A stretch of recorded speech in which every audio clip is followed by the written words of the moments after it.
नमस्कार विद्यार्थियों, श्रीमती मोहरी देवी तापड़िया कन्या महाविद्यालय जसवंतगढ़ के यूट्यूब चैनल पर एक बार पुनः आपका हार्दिक स्वागत और अभिनंदन है। मैं प्रवक्ता चंद्र प्रकाश गुर्जर। आज की क्लास हमारी बीए तृतीय वर्ष के छात्रों हेतु इतिहास विषय की होगी। इतिहास विषय के दौरान अगर बात की जाए तो निरंतर विश्व इतिहास का अध्ययन करें। विश्व इतिहास के तहत अपने जो चैप्टर चल रहा है पूर्वी समस्या चल रहा है। पूर्वी समस्या के बारे में हमने पिछली क्लास में भी जिक्र किया था कि पूर्वी समस्या है क्या। अगर साधारण भाषा में और सीमित शब्दों में समझने का प्रयास किया जाए तो तुर्की साम्राज्य के विघटन के पश्चात उत्पन्न होने वाली समस्या को क्या कहा जाता है? पूर्वी समस्या कहा जाता है। यूरोपीय महाद्वीप में ये समस्या देखने को मिलती है और इस समस्या का किस तरीके से समाधान किया जाता है और पूर्वी समस्या के तहत कौन कौन सी महत्वपूर्ण घटनाएं घटित होती है, जिसके तहत हम बात करेंगे। क्रीमिया का युद्ध, बाल्कन का युद्ध और बर्लिन व्यवस्था के बारे में हम अध्ययन करेंगे। हमने देखा पूर्वी समस्या के तहत जो यूरोपीय महाशक्तियाँ उनके स्वार्थों के बारे में जिक्र किया। यूरोपीय महाशक्तियों में अगर नाम लिया जाए तो 5 महाशक्तियाँ हमें देखने को मिलती है, जिसके तहत प्रथम महाशक्ति की बात की जाए तो रूस है, फ्रांस है, इंग्लैंड है, जर्मनी है और अगर बात की जाए तो ऑस्ट्रिया। ये 5 महाशक्तियाँ हमें देखने को मिलती है, जिनके स्वार्थों के बारे में हमने जिक्र किया। किस तरीके से जो तुर्की साम्राज्य के विघटन के अवशेषों पे इनके द्वारा जो अपने स्वार्थों को पूर्ण करने का प्रयास किया जाता है। रूस का हमने देखा, रूस के द्वारा भी कस्तुनतुनिया पे अधिकार करने का प्रयास किया जाता है। इसके अलावा बात की जाए ऑस्ट्रिया के द्वारा जो सर्वाधिक जो रुचि इस पूर्वी समस्या के तहत जो तुर्की साम्राज्य में दिखाई जाती है। उसके अलावा फ्रांस की बात की, फ्रांस की जो पुरानी मित्रता रहती है। इंग्लैंड के द्वारा जो बात की जाए तो रूस के प्रभुत्व को और रूस के हस्तक्षेप को रोकने का प्रयास किया जाता है, क्योंकि उससे अगर बात की जाए तो उसके एशियाई उपनिवेश खतरे में आ रहे थे। और उसके अलावा बात की जाए तो ऑस्ट्रिया के द्वारा भी जो अपनी रुचि, और इसके अलावा जो जर्मनी की बात की जाए तो जर्मनी के द्वारा उस क्षेत्र में जो अपनी जो पटरी बिछाने के लिए जो इस समस्या में जो बात की जाए क्या लिया जाती है, रुचि ली जाती है। अब बात करते हैं 3 महत्वपूर्ण घटनाओं की। 3 महत्वपूर्ण घटनाओं की इस पूरी समस्या के तहत हमें देखने को मिलती है। एक तो क्रीमिया का युद्ध है, एक जो बाल्कन का युद्ध है और इसके अलावा जो बर्लिन व्यवस्था, उसके बारे में हम ये महत्वपूर्ण घटनाओं का जिक्र करेंगे। तो आज हम बात करने वाले क्रीमिया युद्ध की, ठीक है। क्रीमिया युद्ध से पूर्व की जो परिस्थितियों के बारे में हम आज जिक्र करेंगे। क्रीमिया के युद्ध से पूर्व की जो महत्वपूर्ण घटना, यानी कि जो क्रीमिया युद्ध के लिए कौन कौन सी परिस्थितियां जिम्मेदार होती है और ऐसा कैसे जो माहौल बनता है जिसके तहत जो क्रीमिया का युद्ध होता है, उसके बारे में हम जिक्र करेंगे। उसी के तहत हम बात करने वाले हैं सर्बिया के विद्रोह की। तो सर्बिया के विद्रोह के दौरान सबसे पहले बता दूं ये सर्बिया क्षेत्र कहाँ है। सर्बिया देश की बात की जाए तो ये बाल्कन क्षेत्र होता है। बाल्कन प्रायद्वीप की हमने बात की। रूस और तुर्की के मध्य जो युद्ध होगा ये बाल्कन प्रायद्वीप को लेकर होगा। ये बाल्कन प्रायद्वीप के तहत बात की जाए सर्बिया है, बुल्गारिया है, ऐसी कई क्षेत्र जो इसके अंदर सम्मिलित थे, यूनान है। तो इन क्षेत्रों को लेकर जो विवाद की स्थिति उत्पन्न होती है वही बाल्कन प्रायद्वीप के क्षेत्रों को लेकर अगर बात की जाए तो हम देखेंगे कि जो सब इससे पहले जो इन क्षेत्रों पर अधिकार किसका था? तुर्की साम्राज्य का अधिकार था। और यहाँ के जो रहने वाले लोग थे धर्म और जाति से जो तुर्की साम्राज्य से क्या होते, अलग होते, ठीक है। तुर्की साम्राज्य में इस्लाम को प्राथमिकता दी जाती है और यहाँ के रहने वाले लोग क्या होते, ईसाई धर्म को मानने वाले लोग होते। तो उनकी जो पैरवी को लेकर अगर बात की जाए, रूस के द्वारा जो कहा जाता है कि यहाँ के लोगों पे जो अत्याचार किए जाते हैं, हालांकि देखने को मिल रहा है यहाँ के लोगों को, बाल्कन प्रायद्वीप के लोगों को तुर्की साम्राज्य की तरफ से कोई विशेष सुविधाएं नहीं दी जाती, उन पर अत्याचार किया जाता है। तो यहाँ के लोगों में भी तुर्की साम्राज्य के प्रति बात की जाए तो विरोध की नीति हमें देखने को मिलती है और उनके द्वारा जो इसी कारण तुर्की साम्राज्य का जब विघटन शुरू होता है तो उन परिस्थितियों में इनके द्वारा भी जो क्या तुर्की साम्राज्य के विरुद्ध में जो अपना विद्रोह कर दिया जाता है। अब सर्बिया के क्षेत्र में हम देखेंगे कि रूस के द्वारा इन क्षेत्रों को जो हड़पने का प्रयास किया जाता है और फ्रांस के द्वारा जो यहाँ अपने आप को जो कैथोलिक धर्म का जो संरक्षक मानता है, समर्थक मानता है और यहाँ जो कैथोलिक धर्म से संबंधित जो धार्मिक स्थल थे उनका संरक्षक जो फ्रांस के द्वारा मांगने का प्रयास किया जाता है। अब इनके बीच में जो बात की जाए क्रीमिया का युद्ध मुख्यतः हमें देखने को मिलेगा। क्रीमिया के युद्ध की बात की जाए तो क्रीमिया का युद्ध जो किसके मध्य होगा, रूस और तुर्की के मध्य होगा।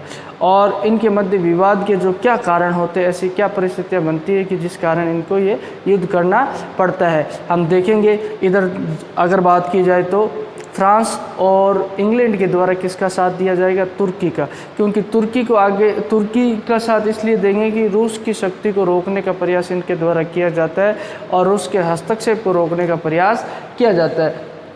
तो मूलतः हम सर्बिया के विद्रोह की बात कर रहे हैं। तो सर्बिया के विद्रोह जो बाल्कन प्रायद्वीप है उसमें स्थित क्षेत्र था अगर बात की जाए।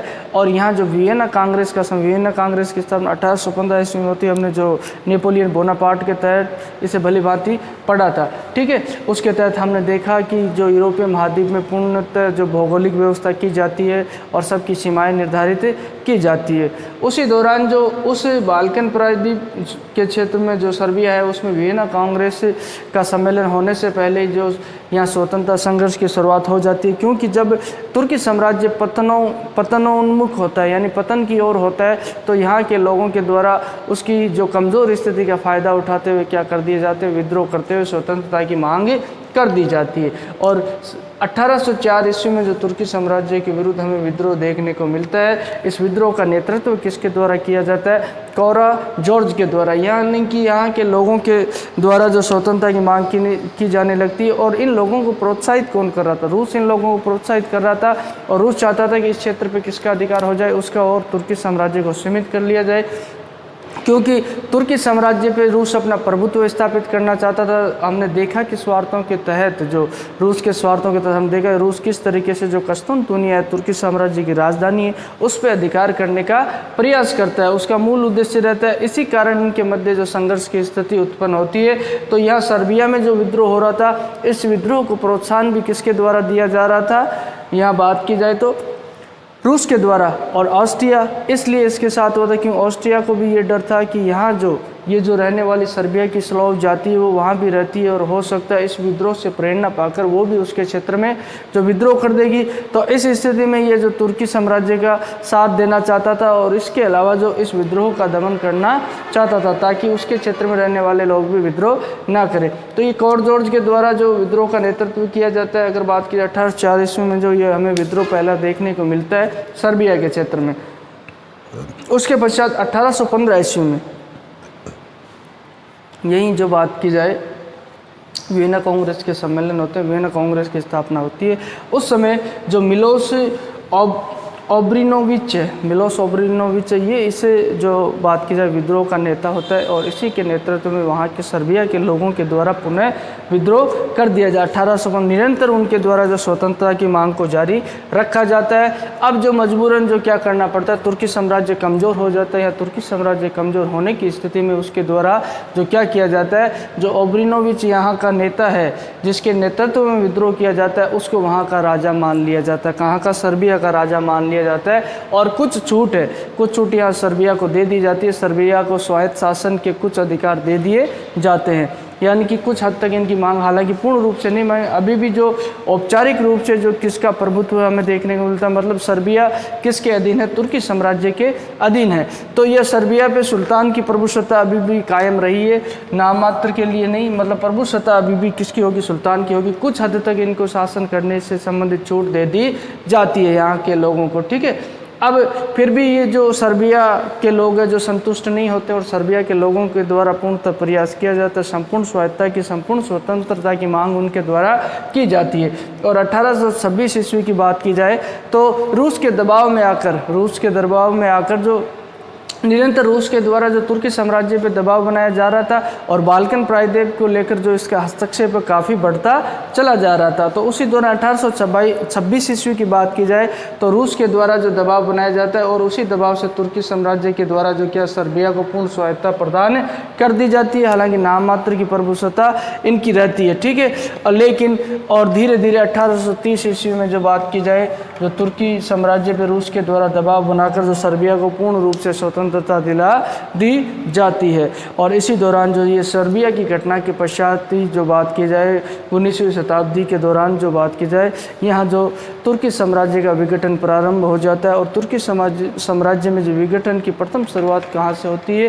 सर्बिया के विद्रोह से होती है। हमने देखा था किस तरीके से जो तुर्की साम्राज्य की कमज़ोर स्थिति का फ़ायदा उठाते हुए नए नए राज्यों के द्वारा जो विद्रोह करके अपने स्वतंत्रता की मांग की जाती है, जिसके तहत सबसे पहले सर्बिया के द्वारा ये विद्रोह किया जाता है। और धीरे धीरे इन्हीं विद्रोह के कारण जो अगली जो बात की जाए क्रीमिया युद्ध की पृष्ठभूमि तैयार होती है।